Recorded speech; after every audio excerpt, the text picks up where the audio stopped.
ओम शांति। हम सभी सेवाओं के फील्ड में भी हैं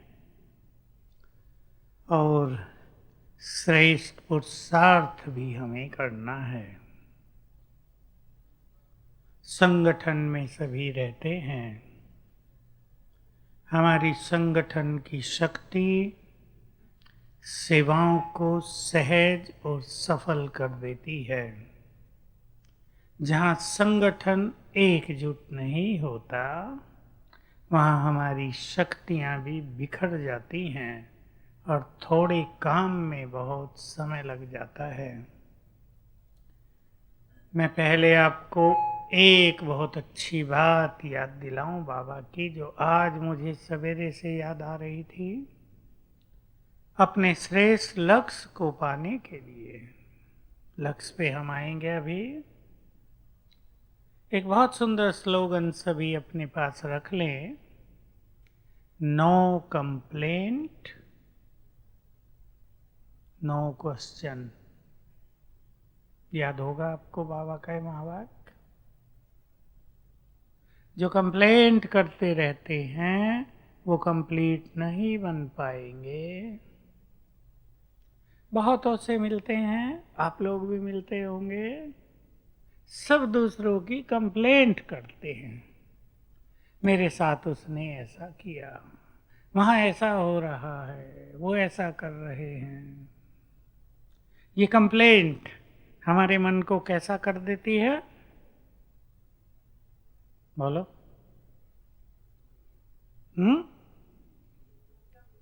एक खुशी ऐसी खत्म होती है जिसमें संकल्प भी कुछ अच्छे होंगे लेकिन आंतरिक सुख नहीं मिलता और क्वेश्चन उठते रहते हैं व्यवस्था पर, बाबा पर भी क्वेश्चन बहुत उठते हैं ना। बाबा क्यों नहीं बदलता ये सब, बाबा क्या कर रहा है, बाबा साक्षी क्यों रहता है।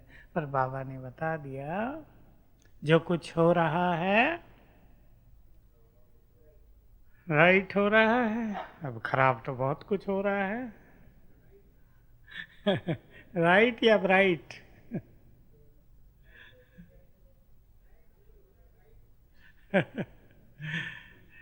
बहुत ही ज्ञान युक्त होने की, साक्षी दृष्टा होने की, ड्रामा के रहस्यों को जानने की जरूरत पड़ती है। तब चित्त शांत रहता है और हम दूसरे की कंप्लेन न करके अपने को स्ट्रोंग बनाने में लग जाते हैं। मान लो हम किसी की शिकायत करते हो, भाई ये व्यक्ति मेरे से ऐसा करता है, और वो व्यक्ति ऐसा करना छोड़ दे लेकिन हमारी स्थिति ऊंची ना उठे, तो उसमें तो सुधार आ गया लेकिन हम आगे नहीं बढ़ पाएंगे। इसलिए दूसरा व्यक्ति हमसे कैसा भी कर रहा हो, हम उसी से आगे बढ़ने का मार्ग ढूंढ लें, इससे हम बहुत आगे निकल जाएंगे।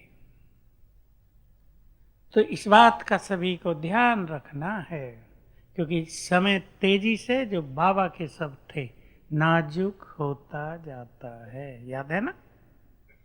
5-7 साल से बाबा ये बात बार बार कहते थे, एक सीजन में तो कई बार कह दी, समय नाजुक होता जाता है। जिसके अच्छे दिन हैं उसको तो पता नहीं चलता, लेकिन जिसे कुछ संघर्षों से गुजरना पड़ता है उसे पता चलता है खराब हो गया सब कुछ। तो हम एक महान लक्ष्य को लेकर चलें, और हमारा सबसे सुंदर लक्ष्य क्या हो सकता है जो हमें साक्षी बना दे, और चारों ओर से हम अपनी आंखें और कान भी बंद कर लें। नहीं तो आंख भी खुली और कान भी खुले हैं। क्यों अर्जुन भाई?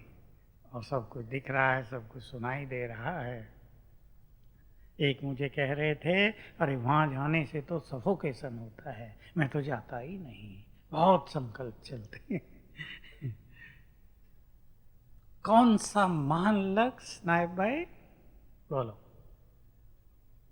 सभी सोचेंगे लक्ष्य के बहुत सारे स्वरूप हैं, उसको एक में बांध दिया जाए। बोलो। ऊंच पद पाना है तो इसके साथ, तो तो नहीं, तो इधर उधर नहीं देखना है। कर्मातीत बनना है तो ठहरो, तो आगे सोचो।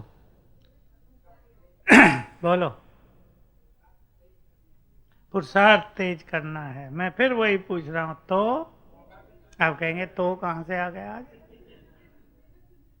बेहद की दृष्टि रखनी है, फॉलो फादर करना है। हम्म, एक रस। अभी अंत में अंत आई का ठीक है, ठीक कहा इन्होंने, अभी से तैयारी तो करनी पड़ेगी ना। तो हम लक्ष्य बना लें अपना कुछ और केवल उसे ही देखें, बाकी सबको नहीं। देखो एक हंसी की बात सुना देता हूँ, हंसेंगे आप। और बहुत प्रैक्टिकल है। जब हम लोग गाड़ी लेके जाते हैं ना रोड्स पे, शहरों में, बाहर नहीं, तो कभी कभी भैंस क्रॉस करती हैं। तो भैंसों की एक विशेषता है, मैं उनसे सीखता हूँ ये, कि वो केवल अपना लक्ष्य देखती हैं, वहाँ जाना है।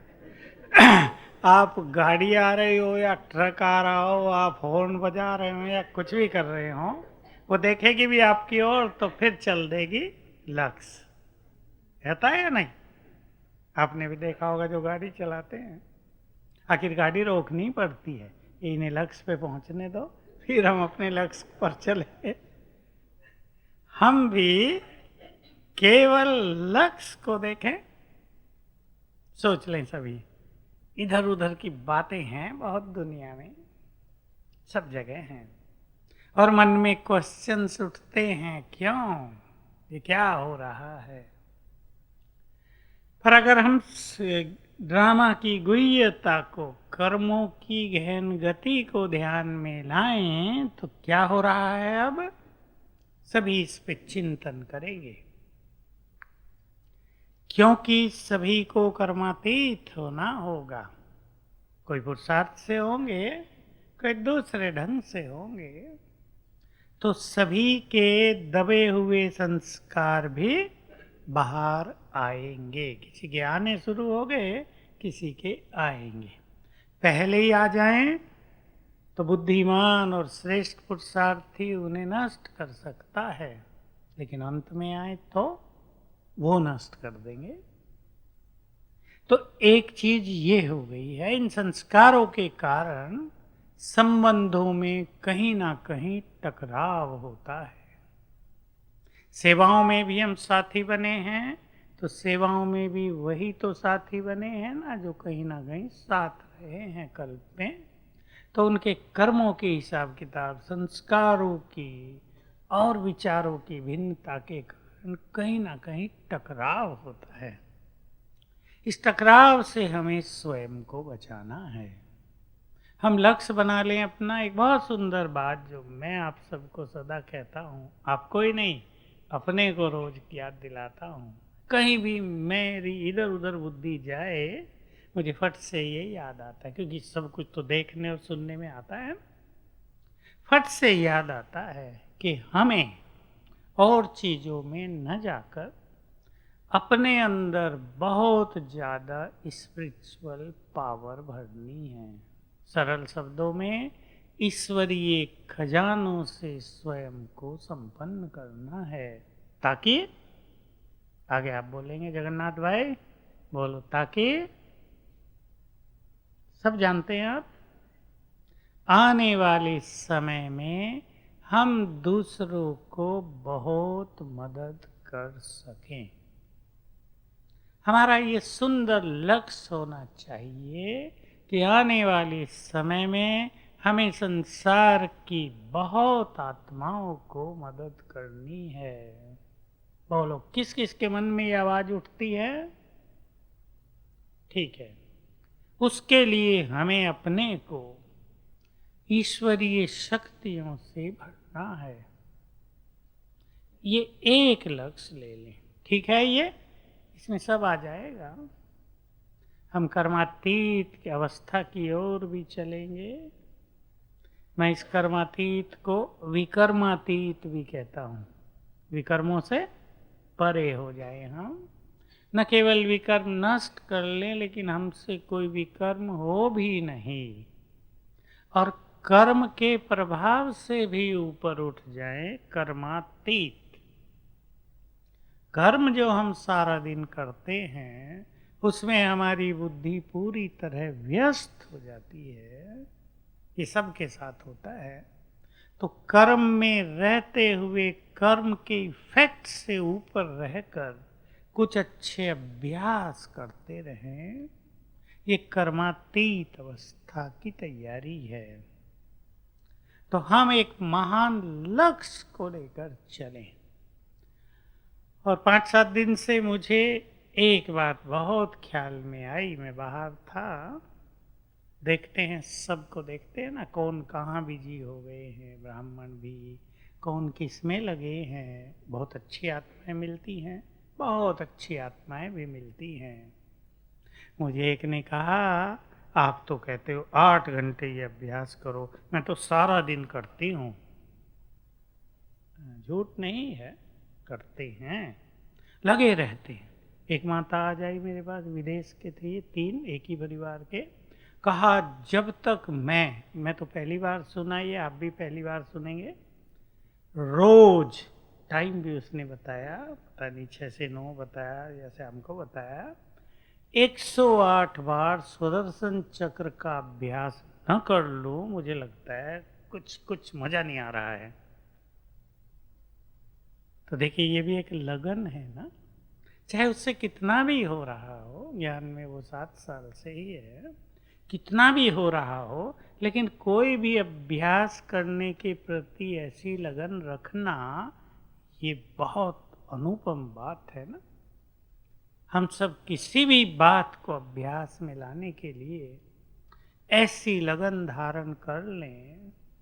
तो मुझे याद आ रही थी कई दिन से कि हम दिन में कई बार अपने को कुछ स्मृतियां दिलाया करें।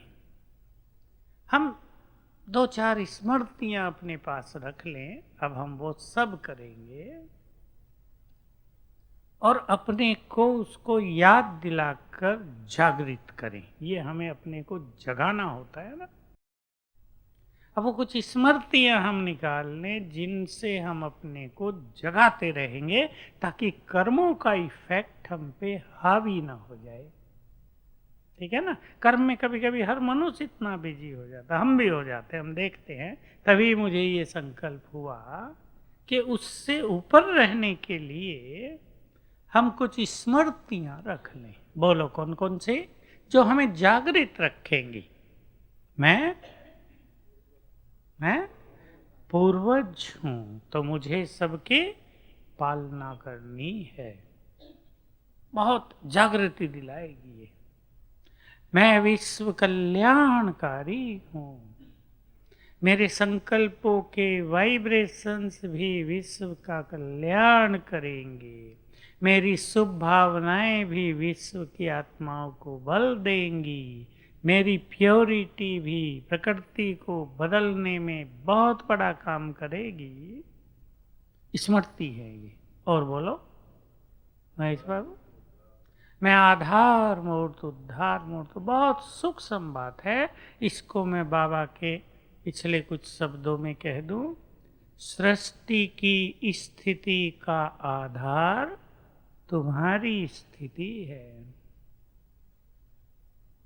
बोला ना पीछे बाबा ने 2-3 साल पहले, कई बार ये आया, रिवाइज में भी आ गया ये। सृष्टि की स्थिति, कभी उथल पुथल है, कभी शांति है, कभी चारों ओर खुशी का माहौल है, तो कभी परेशानियों की स्थिति है संसार में। उसका आधार तुम हो। आधार मोट तुम्हारी स्थिति उसका आधार है। बहुत अच्छी बात। एक चीज हम सदा याद दिलाया करें अपने को, मैं मास्टर सर्वशक्तिवान हूं।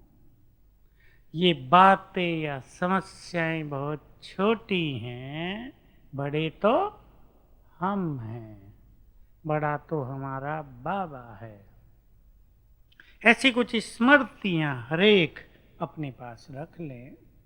इससे अपने को जागृत अवस्था में रखेंगे। पसंद है? सभी अपनी अपनी चुनेंगे और ये पुरुषार्थ का प्लान सबको स्वयं बनाना है, क्योंकि जब तक मनुष्य अपने पुरुषार्थ का प्लानिंग स्वयं नहीं करता तब तक वो स्थायी होता नहीं। किसी के कहने से हम 2, 4, 5, 7 दिन कर सकते हैं, फिर वो हल्का हो जाता है। हमें खुद का प्लान खुद बनाना है और उसको लगातार बनाना है ताकि हम जगे रहें। अब हम दूसरी बात पर आए जो हमारे संगठन के लिए बहुत इम्पोर्टेंट है, सबके लिए, चाहे जिस सेवा में आप वर्तमान में हैं, चाहे हमारे सेवा केंद्रों के द्वारा सेवाएं होती हैं, सब जगह संगठन हैं। आप किसी भी डिपार्टमेंट में सेवारत हैं, आप जिम्मेदार हैं, इंचार्ज हैं या किसी के साथ कार्य कर रहे हैं, संगठन में सेवाओं का आधार सेवाओं की सफलता का आधार 2 चीजों पर है। निमित्त आत्माओं की स्थिति और स्थान के वाइब्रेशंस। कहीं भी यज्ञ में किसी भी जगह आप सेवारत हैं, ये 2 आधार हैं। अगर वाइब्रेशंस निगेटिव हो जाते हैं, अगर वाइब्रेशंस टकराव के हो जाते हैं, कुछ कहा सुनी हो जाती है या किसी के संकल्प ही ऐसे वैसे चलते हैं, तो सेवाओं पर उसका इफेक्ट सीधा दिखाई देता है। बहुत जगह ऐसा हो गया है कि सेवाएं रुक गई हैं या पुराने लोग, कुछ नए लोग भी ढीले होकर पीछे हटने लगे हैं। हमें उन स्थानों के वाइब्रेशंस को बहुत पावरफुल बनाना है ताकि सभी में जागृति आए। याद दिला दूं आपको, अंतिम पेपर कौन सा होगा? है? एक तो निश्चय का, दूसरा नष्टो मोहा। और नष्टो मोहा में सबसे बड़ा मोह किससे? अपनी देह से। कोई कहे मैं तो कुमार हूं और बिल्कुल घर बार छोड़ आया, माँ भी चली गई, बाप भी चला गया, कोई नहीं आगे पीछे, मैं तो निर्मोही हूं, इससे काम नहीं चलेगा। निर्मोही की परिभाषा बहुत गहन है। तो निश्चय का भी पेपर जो शुरू हैं और मोह के भी पेपर शुरू हैं। मोह अनेकों को परेशान कर रहा है, दुखी बना रहा है। वो मोह भी गहरा है, सेवाओं से मोह हो सकता है, वस्तुओं से मोह हो सकता है, अपनी ड्यूटी से भी मोह हो सकता है। इस पर हमें बहुत ध्यान देना है। तो जरा पहली चिंतन और चर्चा करें, टकराव हमारे बीच में न हो, चाहे हम 2 हैं 3 हैं, टकराव की स्थिति न बने। हम क्या करें? बोलो, 5-7 बातें निकालेंगे, सबको रोज के अनुभव हैं। टकराव के कारण को देखते हुए हमें क्या करना है? और बोलो, और थोड़ा प्रैक्टिकल में आ जाओ। स्वभाव सरल, और इसका प्रैक्टिकल स्वरूप, अगर हम दूसरों के साथ काम कर रहे हैं तो हम इतने फ्लेक्सिबल रहें कि एक ने कहा दूसरे ने माना। सहज भाव, ये गलत है, ये नहीं होगा, ये तो है, सब गलत भी हो सकता है, लेकिन जब हम सहज भाव से कार्य करते हैं तो सफलता बहुत होती है। गलतियां कम से कम होंगी और वो जो हमारा लक्ष्य है, ईश्वरीय शक्तियां स्वयं में भरना, उसमें कोई व्यवधान नहीं पड़ेगा। अगर हम सरल चित्त नहीं हैं तो अनेक संकल्प चलेंगे। सेवाओं में कईयों के तो संकल्पों का तूफान ही रहता है। एक को सेवा का चांस मिल गया, दूसरा भी योग्य है, वो संकल्प चला रहा है। क्या क्या चलाएंगे? इसको सफलता ना मिले तो अच्छा है, दोबारा मुझे चांस मिलेगा। इनको बहुत दिया जाता है, इनको बड़ा अभिमान आ गया है, तो वो सेवा कर रहे हैं और ये इधर परेशान हो रहे हैं और निगेटिव एनर्जी भेज रहे हैं पूरी तरह। और वो इसके पीछे क्या हो गया? अपना स्वार्थ। सेवा बाबा की है और वो सफल होनी चाहिए, उसको चांस मिला तो मैं उसमें सहयोग कर दूं, ये भावना खत्म हो गई तो ऐसा व्यक्ति कभी आगे नहीं बढ़ता। मान लो उसको भी चांस मिल जाए, वो स्पीकर तो बन सकते हैं लेकिन प्रभावकारी नहीं। और सेवाएं केवल स्पीच से नहीं होती, सेवाएं अनुभव करने और कराने से हो रही हैं। आजकल चारों ओर ये बिल्कुल साफ दिखाई देता है, सेवाओं में सफल वही हैं जो दूसरों को अनुभव करा सके। बाबा ये बात बहुत पहले सुनाया करते थे, मुरलियाँ रिवाइज होकर वो आती रहती हैं, अव्यक्त शुरू की हैं 72 73 तब की। बहुत अच्छी मुरली है। जब कोई भाषण तैयार करते थे ना तो बाबा कहते थे वो तो ठीक है तैयार कर लेना चाहिए, पर ध्यान पॉइंट पे रहे, उससे ज़्यादा ध्यान स्वयं की स्थिति पर रहना चाहिए। नहीं तो यही याद करते रहेंगे ना क्या क्या सुनाना है, कुछ भूल तो नहीं गया, ये सुनाया वो सुनाया। ये सुनने और सुनाने से काम नहीं चलता है। लोग आजकल अनुभव चाहते हैं। और आगे चलें, सेवाओं में जब हम संगठित रूप से सेवाएं करते हैं, कौन सी बात सबसे अधिक बाधक है? बोलो। सेंसिटिव नेचर, बिल्कुल ठीक। और मैं और मेरापन, ईर्ष्या। मैं एक छोटी सी चीज देखता आता हूं कि किसी को जरा सा इंचार्ज बना दिया जाए, सबके साथ नहीं होती, उसमें अहम आ जाता है। इससे बचेंगे। आप योग्य हैं, आपको सेवा की जिम्मेदारी दी गई है और ये जिम्मेदार व्यक्ति वही बहुत सफल है जो दूसरों को अपनी जिम्मेदारियों से सुख दे, सफल कराए, स्वयं को भी सफल करे। कई लोगों को बहुत जल्दी आ जाता है, अभी अभी इंचार्ज बनाया और कल से शुरू कर दी तोड़ फोड़। बहुत होता है ये, सब जगह होता रहता है। और जो इससे ऊपर हैं, इंचार्ज नहीं, बाबा करा रहा है, हम निमित्त है, हमें जिम्मेदारी दी गई है तो हमें सबको यूनाइट करना है, मिलाना है, सफलता का मार्ग ढूंढना है, सहयोगी बना देना है सबको।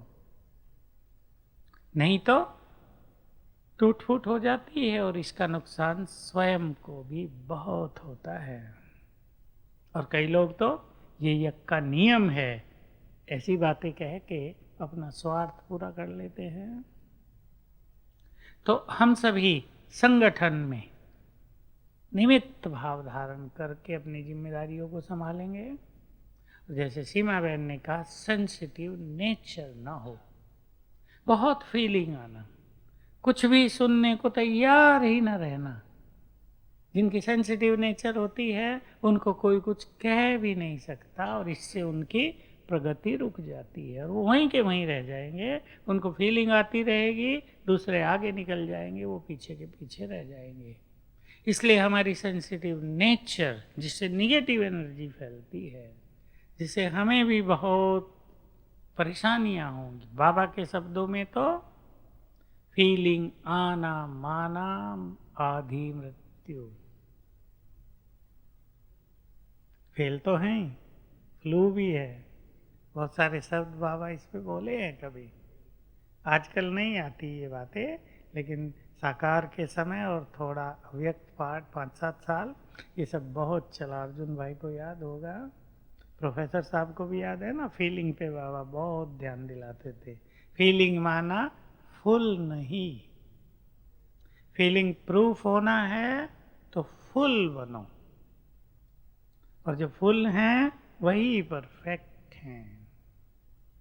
फीलिंग अच्छी चीजों की करो तो ये बुरी फीलिंग समाप्त हो जाएगी। ये फील करो मैं एक महान आत्मा हूं, तो ये बुरी फीलिंग समाप्त हो जाएंगी। बाबा ने बहुत अच्छी ट्रेनिंग दी। और ये कमजोरी जिसके अंदर भी होती है वो खुश नहीं रह सकते जीवन में, तो एक बहुत बड़ा लॉस। खुशी तो बहुत बड़ी चीज है ना। मनुष्य होकर खुश न हो तो उसकी बुद्धिमानी, उसके टैलेंट्स, उसकी जिम्मेदारी, उसके बाद धन, उसका परिवार सब बेकार लगता है। खुशी बहुत बड़ी चीज है। और ऐसे लोग सदैव दूसरों की कंप्लेंट ही करेंगे, ये मुझे तंग करते हैं, मैं अपनी फीलिंग को बढ़ाऊं, अपनी सेंसिटिव नेचर को नष्ट करूं, ये भूल जाता है अंगुली दूसरों की ओर रहती है। तो हमें ये जो दूसरों की ओर अंगुली रखने की आदत है, इसको जरा समाप्त करना है। महान वही बनेंगे, लक्ष्य पर वही पहुंचेंगे जो अपने को देखेंगे, अपने को चेंज करने का सोचेंगे। सारा संसार दूसरों को देख रहा है और ज्ञानी अपने को देखते हैं। जो दूसरों को देख रहे हैं दूसरों की बुराई ग्रहण कर रहे हैं। ये बड़ी सूक्ष्म गति है ना वाइब्रेशंस की। जो कुछ हम दूसरों में देखते हैं उसके सूक्ष्म वाइब्रेशंस हमको आने लगते हैं। और जो मनुष्य अपने को देख रहा है उसने अपने चारों ओर एक सुंदर प्रभा मंडल बना दिया होता है, जिससे ये निगेटिव एनर्जी आती नहीं। तो हमें लक्ष्य रख लेना है, हमें अपने को बदलते चलना है। तो जहां भी संगठन है झुककर चलेंगे। संगठन हमारे लिए विघन न हो, संगठन हमारे लिए शक्ति हो। संगठन हमें महान बनाने के लिए, हमें लक्ष्य पर पहुंचाने के लिए हमारा सहयोगी हो। संगठन हमारे मन को डिस्टर्ब करने वाला न हो, ये कला हमको सीख लेनी है।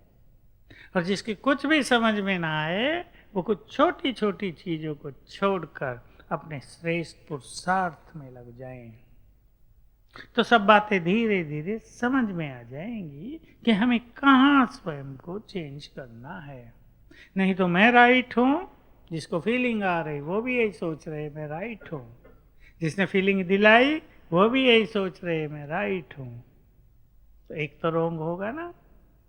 इसलिए अपने श्रेष्ठ पुरुषार्थ में लग जाने से डीप और क्लियर रियलाइजेशन हो जाएगी। और बताया बहनें बताएंगी संगठन हमारे लिए विघन न बने।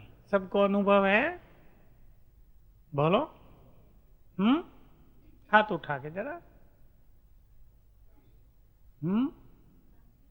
साक्षी भाव, ये थोड़ा बड़ा भाव है, थोड़ा इससे छोटा बता दो। लेट गो, हर चीज पे रिएक्ट नहीं करना। नम्रता का गुण, बहुत अच्छी बात बताई। घरों को भी देख के बताओ, घर भी तो संगठन है ना, 5-7 लोग इकट्ठे रहते हैं। शुभ भावनाएं देना, हमारे एटीट्यूड्स बहुत अच्छे हों, नम्रता, और हमारी भावनाएं दूसरों के लिए बहुत अच्छे एटीट्यूड्स, दृष्टिकोण। संगठन में जो बहुत समीप रहते हैं ये बहुत निगेटिव चीज हो जाती है कि एक दूसरे के प्रति एटीट्यूड्स बदल जाते हैं, क्योंकि पास रहते हैं ना, उनके अवगुण साफ साफ दिखाई देते हैं। वो ढीले पुरुषार्थी हैं वो भी दिखाई देता है, वो सारा टाइम व्हाट्सएप पे लगे रहते हैं वो भी दिखाई देता है। बहुतों की समस्या है ना आजकल, बहुत जो व्हाट्सएप पे लगे रहते हैं सारा टाइम, वो भी बचें इससे। थोड़ा थोड़ा लगना ही है तो जरा बैलेंस कर ले जीवन में। सब कन्याएं बैठी है ना, आजकल ये नई माया शुरू है ना युवकों के लिए। ठीक है, इस माया को जरा खातरी भी कर दो, लेकिन इतनी ज़्यादा नहीं कि वो उसमें ही लगे रहें सारा दिन। उससे हमारा पुरुषार्थ डाउन हो जाएगा, क्योंकि जो भी चीज़ आप पढ़ेंगे देखेंगे उसका इफेक्ट मन पर आएगा ही, कोई उसके इफेक्ट से बचता नहीं है। और जिस चीज़ को आपने बहुत डीपली देख लिया, पढ़ लिया, वो गहराई से आपके सबकॉन्शियस माइंड में उतर गया। इसलिए निगेटिव चीजों से स्वयं को बचाना है।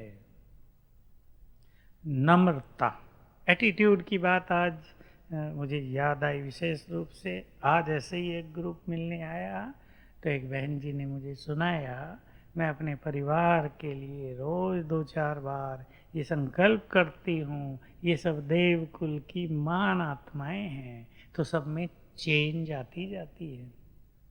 कहा उनका व्यवहार बदलता जाता है, स्वीट होते जाते हैं वो। तो क्योंकि हम आधार हैं, हम महान हैं, पूर्वज हैं, तो हमारे संकल्प जैसे दूसरों के लिए होंगे उसका इफेक्ट उन पर होगा ही। तो हम एटीट्यूड्स पे भी ध्यान दें और नम्रता पर भी। अगर आप पावर में हैं और आपके बोल में नम्रता नहीं है तो इसको कहेंगे पावर का मिसयूज। और पावर के साथ यदि नम्रता है तो वो नम्रता हो जाएगी जीवन की ब्यूटी, कवच। बाबा ने कभी ये नाम दिया इसको, नम्रता तुम्हारे लिए कवच है, सेफ्टी का साधन। और यही निरहंकारिता का प्रतीक भी है। हम सभी इस पर बहुत ध्यान दें। और सुनाएं संगठनों में, अब इधर के भाई,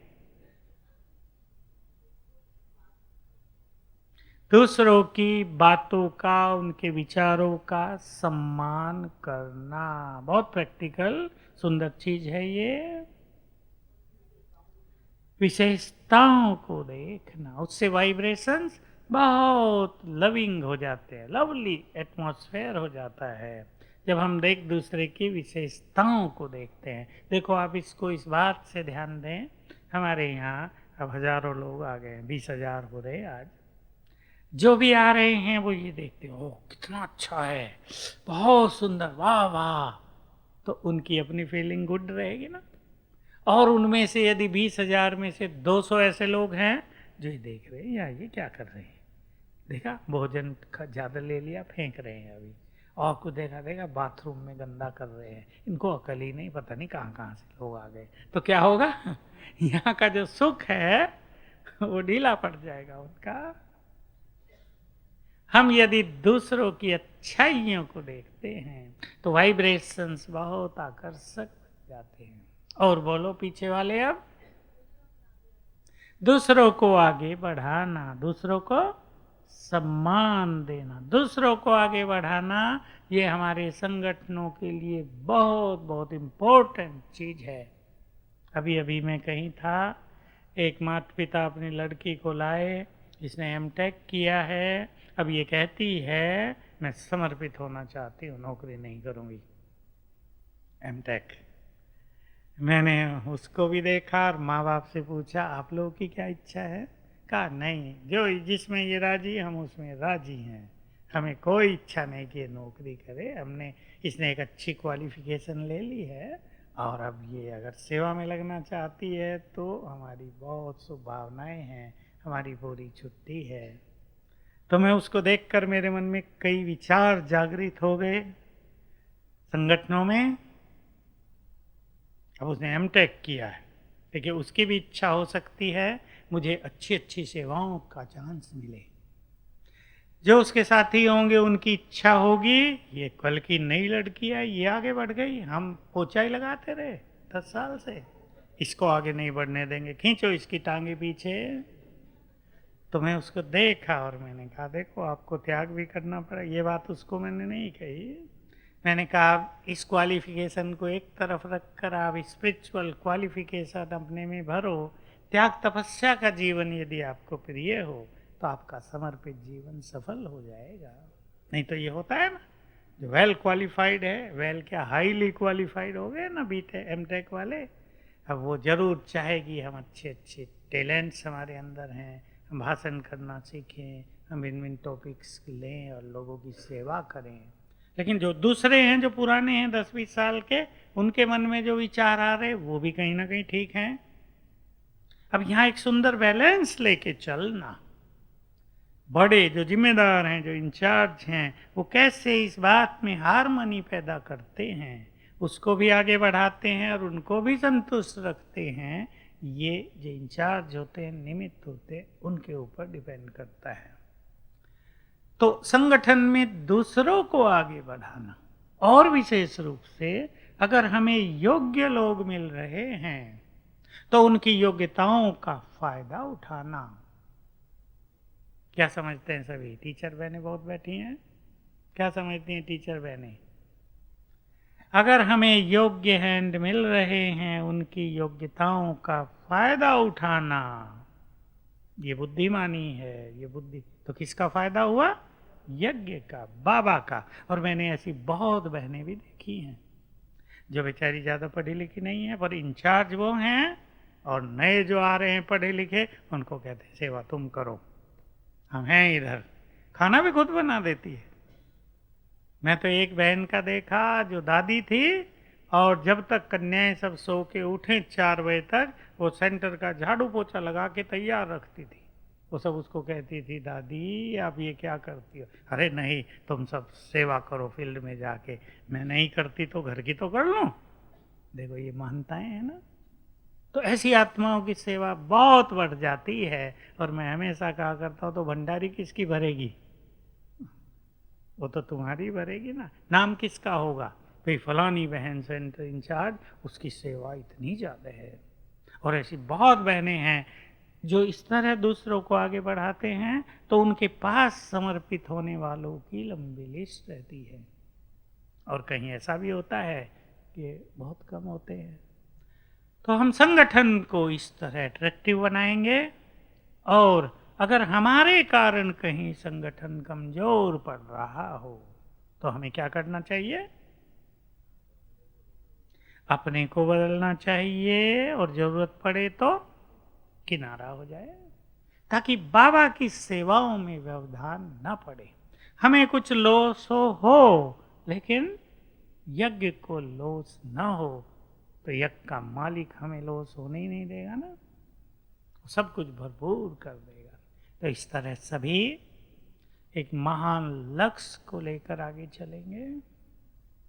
निश्चित कर लो मेरा लक्ष्य ये है, उसके अलावा इधर उधर नहीं देखना है, क्योंकि समय नाजुक आता जाता है।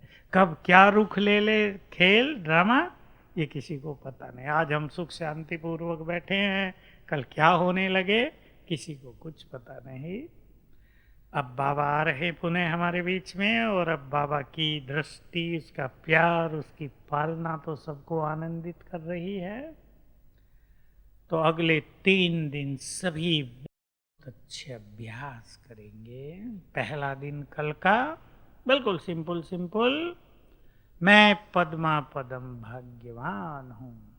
ये बहुत सुंदर फीलिंग देता है, बहुत आनंदित करता है कि मेरे जैसा भाग्यवान कोई नहीं। जितनी बार इसको हम फीलिंग में लाएंगे, हमारा सोया हुआ भाग्य जगता जाएगा। और साथ में करेंगे सूक्ष्म लोक में बाबा से मिलन,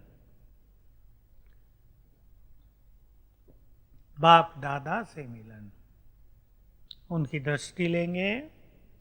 और जो शांतिवन वाले और रेगुलर क्लास वाले बैठे हैं, उन्हें फिर याद दिला दो, सवेरे बाबा से दृष्टि लेंगे और संसार को देंगे।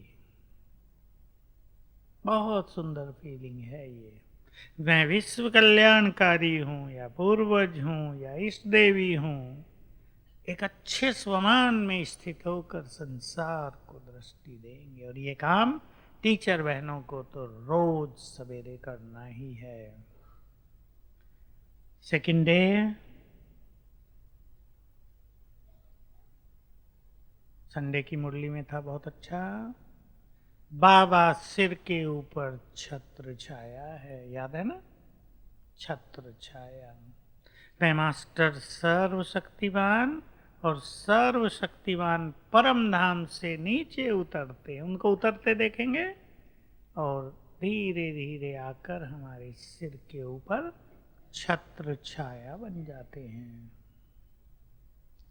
तीसरा बाबा का दिन याद है, जो हमेशा हम करते हैं, मेरे जैसा भाग्यवान कोई नहीं, क्योंकि आज स्वयं भगवान मुझसे मिलने आ रहे हैं।